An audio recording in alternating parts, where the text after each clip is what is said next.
Welcome to the White & Company video series on Return to Office, where we offer some diverse perspectives on office re-entry and changing workplace strategies. Today's interview is with Bill Cowan, Director of Facilities Management at Wolters Kluwer, a global provider of professional information software solutions and services.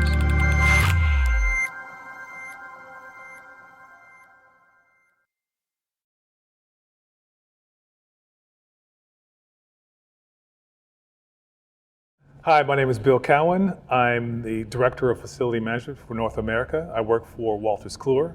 We're a service technology company. We serve tax and accounting, legal, and health markets. In March of 2020, about 95% of our workforce pivoted to working from home. Now, nearly 2 years later, 50% of our workforce is now back in the office. Everything is going fantastic, and we expect things to be even better with time to come.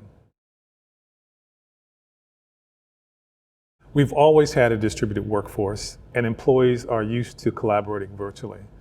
And since the beginning of the pandemic, we placed a special emphasis on communicating and connecting employees through newsletters, special events, and town hall meetings.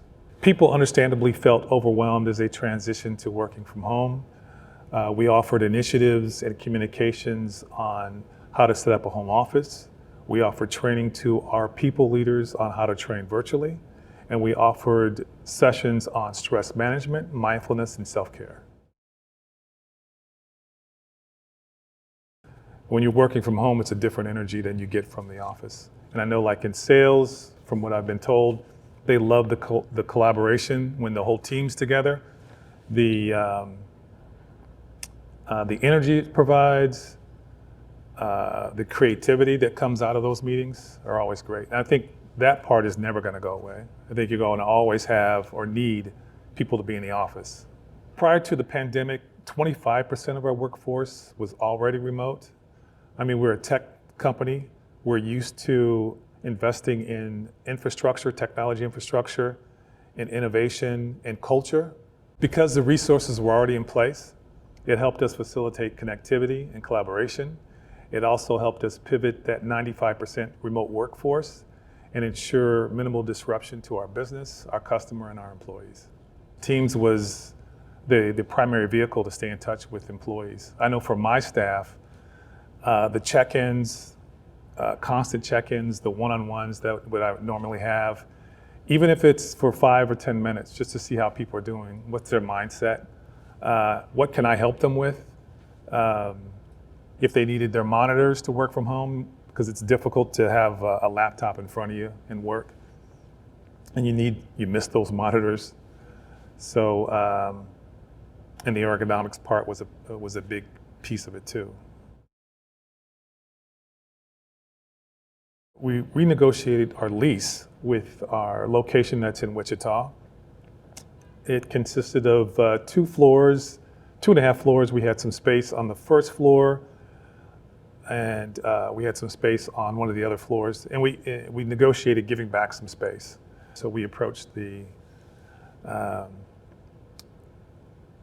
senior sponsor and presented this idea to him, and he shot it down. Like, he felt that employees could not work remotely and be as productive. It just goes to show you that the staff were able to be productive. We're seeing that now. Staff were able to work, function, and do their jobs. And it's too bad we didn't have that foresight before, because that site would be complete, and we still haven't done it. Looking into my crystal ball, and what do I see in 5 years? I know that I'm going to keep my day job, and I'm going to stay out of the predicting business because I'm not good at it. All my predictions at this point have not worked out. But I do know it's going to be important to have a robust digital environment for employees when they come back to work. I think we're going to learn and develop and grow as we move forward in this whole process, like everybody else, the entire world. We'll see what works best for the business and employees, obviously. If anything, we may not need as much space as we have in the past. So as leases come to term, we'll have to look at that, reevaluate, look at our occupancy, like we've done a lot, no different from any other project or decommissioning of an office. Primary focus for us is the safety and the well-being of our staff and our employees, regardless of the square footage, the footprint that we're working with. If anything, we may not need as much space as we have in the past. So as leases come to term, we'll have to look at that, reevaluate, look at our occupancy. We look at how often folks are coming into the building, what do those numbers look like, and if they fall below a certain threshold, then it's smart. We are working for the business, and we want to work smarter, not harder.